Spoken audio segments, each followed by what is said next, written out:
अगले दिन सुबह नाश्ते की टेबल पर बैठे सभी आस्था और रुद्र को ही देखकर दबी हंसी हंस रहे थे और खुश हो रहे थे, जो दोनों कभी एक दूसरे को देखकर मुस्कुराते, तो कभी शर्माते, तो कभी हिचकिचाते, फिर एक दूसरे को देखने के लिए सबसे नजरें चुराते। तभी वहाँ अमन भी आते ही कहता है, आंटी मैं हाजिर हूँ, अब बताइए क्या काम है। बेटा, बताया तो था मैंने तुम्हें पार्टी के बारे में। हाँ आंटी, पार्टी की सारी जिम्मेदारी मेरी। ऐसी धमाकेदार पार्टी होगी कि सब देखते रह जाएंगे।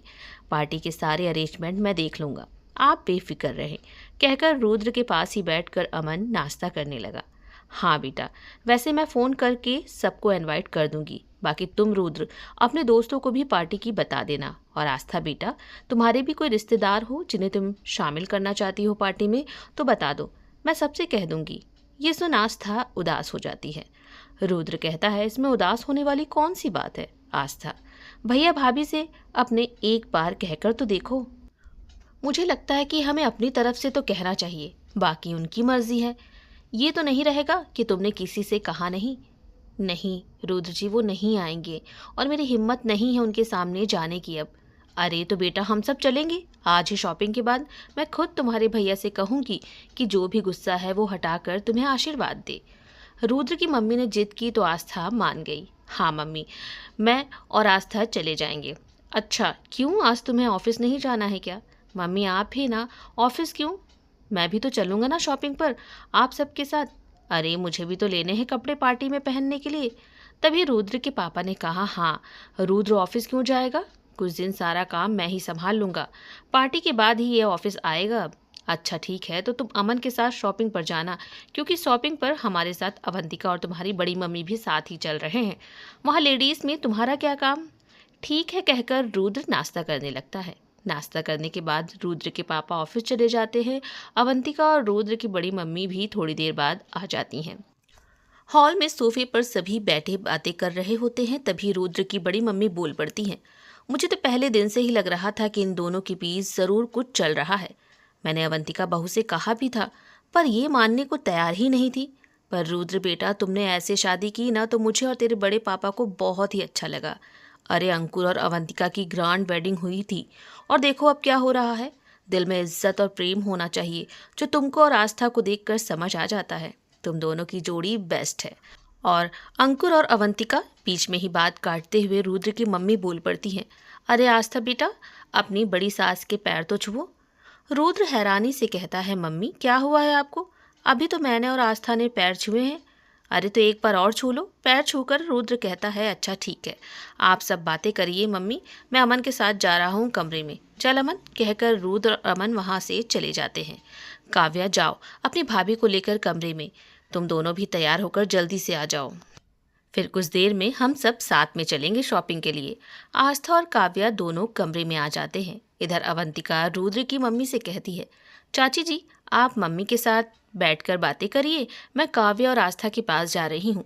अवंतिका सोफे से उठकर रुद्र के कमरे की तरफ जैसे ही जाती है, रुद्र की मम्मी बोल पड़ती हैं, अरे अवंतिका बेटा, काव्या का कमरा सामने है, बेटा वहीं दोनों होंगे। सॉरी चाची जी, मुझे लगा रुद्र के कमरे में होंगे सब।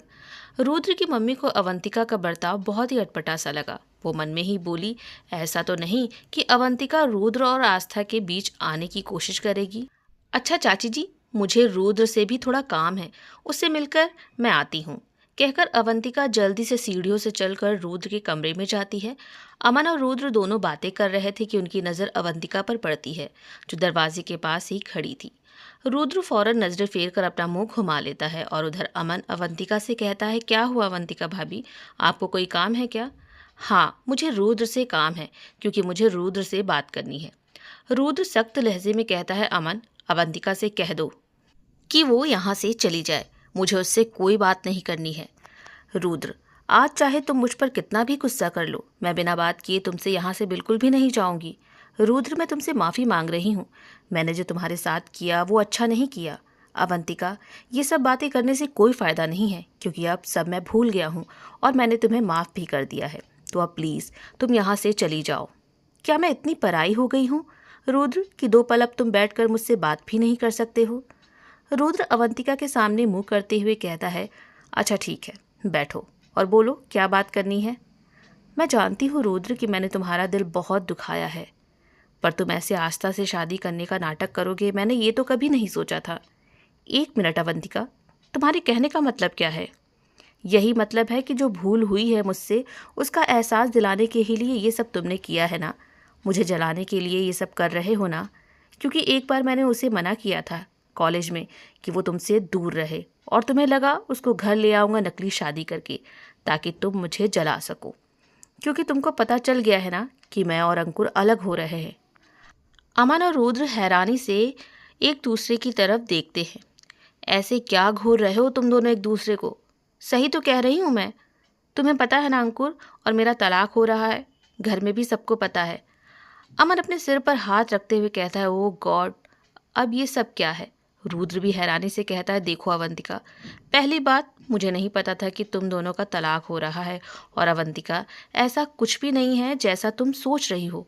मैं सच में आस्था से बहुत प्यार करता हूँ। रुद्र अवंतिका को समझाने की कोशिश करता है, पर अवंतिका समझती नहीं है। अवंतिका रोते हुए उसके करीब आकर उसकी शर्ट दोनों हाथों को पकड़ते हुए कहती है, रुद्र, मुझसे बहुत बड़ी भूल हो गई है जो मैं तुम्हें छोड़कर चली गई। मुझे माफ़ कर दो प्लीज़। रुद्र अवंतिका के हाथों से अपना शर्ट छुड़ाते हुए कहता है, बहुत ज़्यादा हो रहा है ये अब। चल अमन, यहाँ मुझे बहुत घुटन हो रही है। कहकर जैसे ही कदम दोनों बढ़ाते हैं, अवंतिका अपनी साड़ी का पल्ला नीचे गिराते हुए चिल्लाते हुए रुद्र से कहती है, रुको रुद्र, ये तो देखते जाओ। रुद्र पीछे मुड़कर देखता है तो अवंतिका के गर्दन पर और गर्दन के नीचे चोट के निशान थे। अवंतिका को ऐसे देख अमन फौरन अपनी नजरें फेर लेता है और रुद्र जल्दी से अवंतिका के पास जाकर उसका पल्लू उठाकर उसे अच्छे से उड़ा देता है। और अवंतिका उसके गले से लगकर फूट फूट कर रोते हुए कहने लगती है, रुद्र, ऐसा कोई सा दिन नहीं है जिस दिन अंकुर ने मेरे साथ बुरा बर्ताव ना किया हो। वो हर दिन मेरे साथ जानवरों सा सलूक करता है। मैं अब बहुत थक चुकी हूँ रुद्र। देखो अवंतिका, शांत हो जाओ। रुद्र उसके बालों पर हाथ फेरते हुए कहता है, मैं हूँ तुम्हारे साथ। ये सुन अमन गुस्से से पैर पटकते हुए कमरे से फौरन बाहर निकल जाता है। कुछ देर बाद रुद्र अवंतिका के साथ नीचे आता है। वहीं हॉल में सभी बैठे रहते हैं सिवाय आस्था के। दोनों को साथ देखकर रुद्र की मम्मी और अमन भी एक दूसरे को हैरान परेशान करने वाली नज़रों से देखते हैं। अवंतिका वहीं सबके साथ बैठ जाती है। सोफे से उठकर खड़े होते हुए रुद्र की मम्मी कहती हैं, अच्छा सब बैठो, मैं ज़रा देखती हूँ कि आस्था अभी तक क्यों नहीं आई। कहकर वो आस्था के पास जाती हैं। वहीं आस्था बैग से अपने पापा और मम्मी की फ़ोटो निकालकर नम आंखों के साथ सीने से लगाए बैठी हुई थी। क्या हुआ आस्था? आस्था अपने आंसू पोंछते हुए कहती है, कुछ नहीं मम्मी जी, बस बैग से कपड़े रखते वक्त पापा मम्मी की तस्वीर देखने लगी। आस्था के सिर पर हाथ रखते हुए रुद्र की मम्मी बोली, मैं जानती हूँ बेटा, मम्मी पापा की याद आ रही है। वो जहाँ भी होंगे वहाँ से तुमको ज़रूर देख रहे होंगे और खुश भी हो रहे होंगे अपनी बेटी को देखकर। बेटा, मैं उनकी कमी पूरी तो नहीं कर पाऊंगी, लेकिन कोशिश ज़रूर करूंगी कि तुम्हें मम्मी पापा की कमी कभी महसूस ना हो, क्योंकि मैं भी तो अब तुम्हारी माँ हूँ। जी मम्मी। कहकर दोनों हॉल में आते हैं जहाँ रुद्र अवंतिका के बगल में बैठा होता है। आस्था को बड़ा अजीब लगता है दोनों को एक साथ इस तरह बैठे हुए देखकर, और वहीं रुद्र की मम्मी तो गुस्से से दोनों को घूरती हैं। पर रुद्र की बड़ी मम्मी के वहाँ होने की वजह से वो कुछ भी नहीं कह पाती हैं रुद्र से। मम्मी, मैंने ज्वेलर्स को फ़ोन कर दिया है तो वो यहीं आ रहे हैं, तो आपको जो भी लेना है ले लीजिएगा, और कपड़ों की शॉपिंग पर शाम को चले जाना आप सब। कहकर रुद्र बाहर आ जाता है। पीछे पीछे रुद्र की मम्मी भी आती हैं और गुस्से से रुद्र से कहती है, ये सब क्या है? तू अवंतिका के बगल में क्यों बैठा था, और तूने ज्वेलर्स को फ़ोन क्यों किया? तूने हम सबको शॉपिंग पर जाने से मना क्यों किया? मम्मी, आपने बताया क्यों नहीं कि अंकुर और अवंतिका का तलाक हो रहा है? उस समय बड़ी मम्मी तलाक की ही बात करने जा रही थी, पर आपने बीच में ही बात काट दी। वो तो अभी अवंतिका ने मुझे बताया। तुम पागल हो गए हो क्या रुद्र? क्या अवंतिका अवंतिका लगा रखा है? अरे आंटी, पुराना प्यार जाग गया है उसे देखकर। पीछे से अमन ने कहा तो रुद्र गुस्से से चिल्लाते हुए कहता है, अमन, जुबान संभाल कर बोल। अच्छा, तो तू अब उसके लिए मुझसे लड़ेगा, उस धोखेबाज के लिए? अरे, वो पैसों के लिए कुछ भी कर सकती है। देख रुद्र, अगर तूने अवंतिका को अपनी लाइफ में दोबारा लाने की कोशिश की ना, तो मैं भूल जाऊंगा अपनी इस दोस्ती को। जरा सा उसने अपना दर्द क्या दिखाया, तू तो पिघल गया यार। और उस लालची लड़की के लिए तू क्यों इतना सोच रहा है? रुद्र गुस्से से अमन का कॉलर पकड़ लेता है, पर जल्दी से छोड़ भी देता है क्योंकि सामने आस्था खड़ी रहती है। मम्मी, पापा जी का फ़ोन है। रुद्र आस्था की तरफ देखता है और वहाँ से हॉल में चला आता है। रुद्र की मम्मी गुस्से से कहती हैं, आखिर ये सब हो क्या रहा है? मम्मी आप शांत हो जाइए और पापा जी से पहले बात कर लीजिए आप। रुद्र की मम्मी फ़ोन पर बात करते हुए वहाँ से चली जाती हैं। क्यों शांत हो जाए आंटी आस्था? रुद्र का रवैया देखा तुमने? अमन जी, गुस्सा किस बात का है ये तो बताइए पहले आप। रुद्र जी की शादी मेरे साथ हो चुकी है, होने वाली नहीं है। जो आप सब इतना डर रहे हैं कि अवंतिका के तलाक की वजह से मेरे और रुद्र जी के रिश्ते पर कोई असर पड़ेगा। ठंडे दिमाग से सोचिए कि रुद्र जी का अजीब सा बर्ताव क्यों है। ज़रूर कोई तो बात है। आस्था तुम बहुत भोली हो।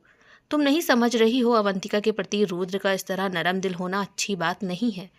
अमन जी, आप सब परेशान मत होइए और अपने दोस्त के साथ रहिए, उनको समझिए, उनसे दूर रहकर उन्हें कमज़ोर मत होने दीजिए। और मैंने हर रिश्ते खोए हैं और उन्हें जाने भी दिया है उनकी खुशी के लिए। लेकिन मैं रुद्र जी को खो नहीं सकती हूँ, और अगर उनकी खुशियों में किसी ने भी आग लगाने की ज़रा भी कोशिश की तो मैं उसकी कोशिश कभी पूरी नहीं होने दूंगी। मैं भोली दिखती ज़रूर हूँ पर हूँ नहीं, और बात अब रुद्र जी की है तो उनके लिए मैं किसी से भी लड़ जाऊँ और मुझे झांसी की रानी बनने में भी देर नहीं लगेगी।